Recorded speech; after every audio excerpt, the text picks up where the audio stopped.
Hello, thank you very much for your interest in our study. I'm Junjin Han from Santa Clara University. Today, I'm going to present our study on the effect of non- and computer-mediated interpersonal communication on mental effort and physiological synchronization.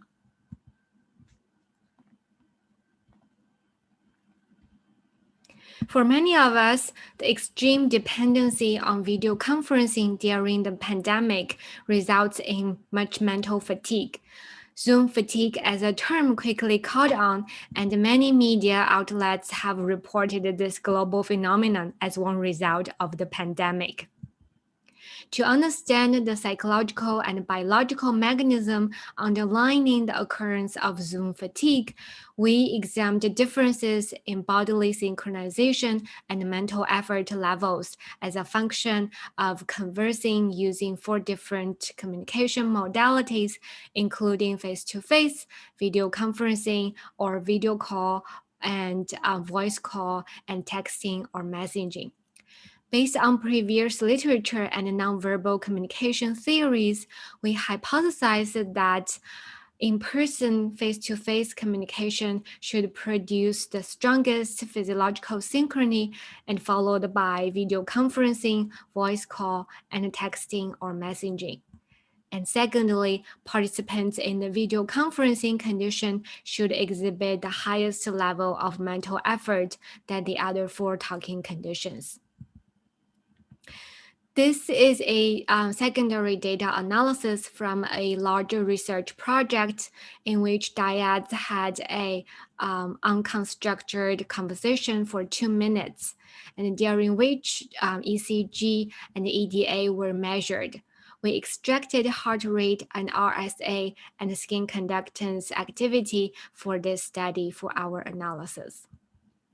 We used the recurrence percentage to indicate synchrony strength, and we also took 11 synchrony values from the analysis from 0 lag to 5 lags to quantify the co-current and lagged synchrony for each dyad. And here is one example from our heart rate synchrony across the 11 different lags. We used RSA to indicate mental effort, and here is the data distribution for analysis after data cleaning. We found that for heart rate synchrony, voice call had a significantly higher synchrony than face-to-face and video call. You can also see the pattern in the graph on the right. So therefore, we found that video call produced the strongest heart rate synchrony, and there was no difference between face-to-face and video call. For skin conductance synchrony, we found that there was no main effect of talking condition, but an interaction effect of talking condition and time lag. Here is what the interaction shows. The blue line refers to the texting condition, and the red line means the face-to-face condition. This result means that in texting, there's usually one person has the emotional response earlier than the other person, which makes sense because there is a longer lag for recipients in the texting condition to receive the message than face-to-face communication. So our results from skin conductance synchrony showed that there is no main effect of talking condition, and in texting, there is always a person leading. Finally, we found that for mental effort, there was a significant talking condition and RSA sample or time interaction. So the overtime pattern for face-to-face was significantly different from the other 3 conditions.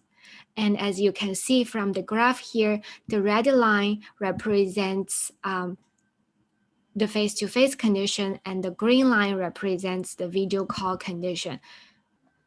So we will use reduced RSA to indicate more mental effort. And as you can see, the lower score RSA has here means more mental effort.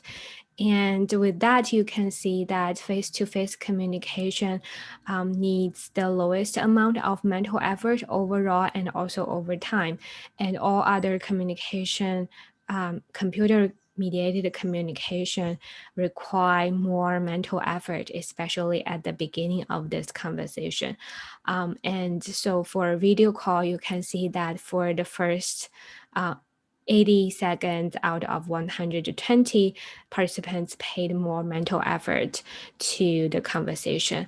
And towards the end, you can see that they had almost the same amount of mental effort as the face-to-face participants had, and this requires further exploration to understand why is that.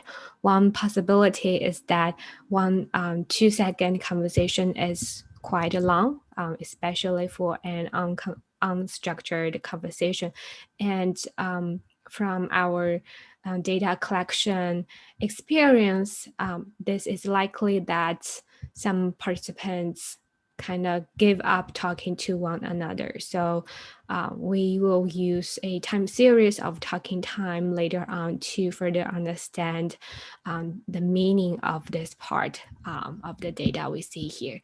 And so this shows some evidence for Zoom fatigue. Yes, mental effort is higher for video call, especially at the beginning of the conversation.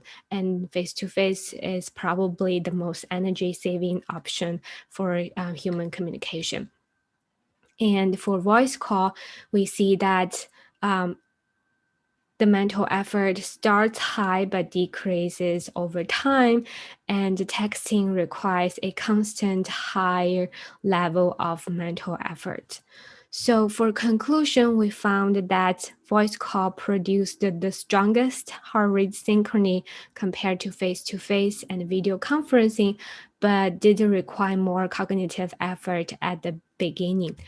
Video conferencing or video call produce the same level of physiological synchrony as participants did in the face-to-face communication, but it was more energy consuming for most of the time in our experiment. And finally, face-to-face is probably the easiest way of for human communication. So thank you for your attention. And finally, I would like to give thanks to my mentors and colleagues for their help on this study. If you have any questions about this study, please feel free to email me with the address here. Thank you.